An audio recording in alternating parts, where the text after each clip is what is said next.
As we mentioned, next week's election could be historic for women seeking office, and voters could send the first female Muslims to Congress. That includes Michigan's Rashida Tlaib. The Democrat is running in Michigan's 13th District House race. Reena Nina of our streaming network, that's CBSN, met with Tlaib to discuss what this means for her and Muslim Americans around the country. Reena, good morning. Good morning to you, Gayle. Well, good morning as well. Rashida Tlaib is now facing a last-minute write-in challenge from the woman that she defeated in August, but the momentum is still with her campaign.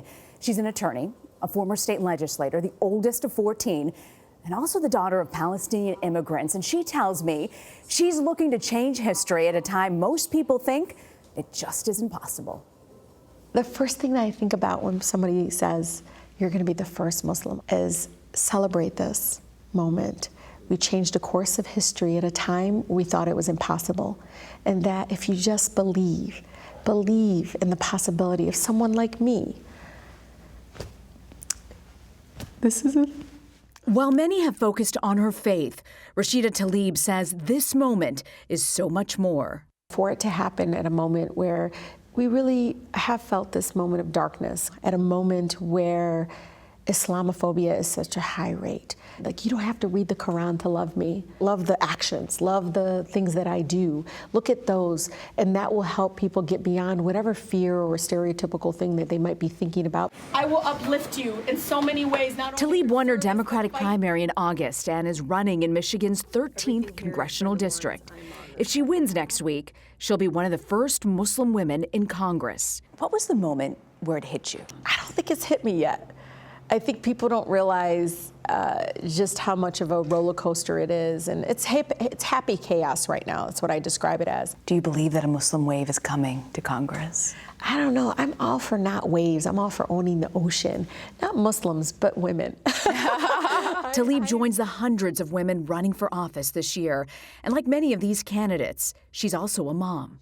Mama, don't do that. She's a mom. She can't help but fix things. Tlaib was born in the mid-70s in Detroit to Palestinian immigrant parents. Her mom, Fatima, says she always believed her daughter would live the American dream. How does it feel to have your daughter be the next woman in Congress? God, give us. She thanks God for.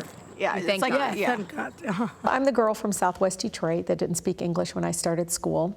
I was my mother's translator until I was probably 12 years old, and I remember how people looked at her. I remember the different things that were happening to my family as we were getting, situated and buying our first home in Southwest Detroit, watching my mother learn how to drive for the first time. All of those experiences come with me. And the cause closest to her heart, immigration reform. Your eyes well up when you talk about immigration. Yes. Why? So I went to a predominantly African-American school.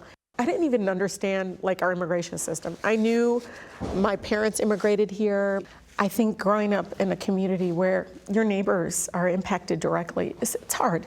And talking about walls and separation and detaining children, I think the immigration system, we have dehumanized it. Do you feel that the Democratic Party is transforming into something different? I think everybody transforms, right, organically.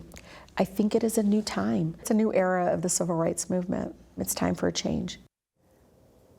Well, Tlaib won Michigan's 13th district primary. It's roughly 60% African American. She says it's all about issues, and she hopes to secure a $15 minimum wage, plans to push for equal pay and health care for all. And of course, she's hoping to overturn the travel ban, which impacts several Muslim countries. Regardless of who people end up voting for, it's so important to tell these kind of stories because it's very easy to vilify people, right? But when you hear their backgrounds, when you hear their immigrant stories. Perspective. Yeah. And, she's part of a group of working class Americans who are coming into Congress. And she really believes that these are issues that haven't been tackled before as aggressively. And it really affects her and her 14 brothers and sisters. It's a big family. Did you mean to say 14 or were you trying to say 4? Wow, the oldest of 14. You said she likes happy chaos. Clearly, she knows how to navigate that. Making her parents proud. Your family is your own voting bloc. Reena, thank you. Reena.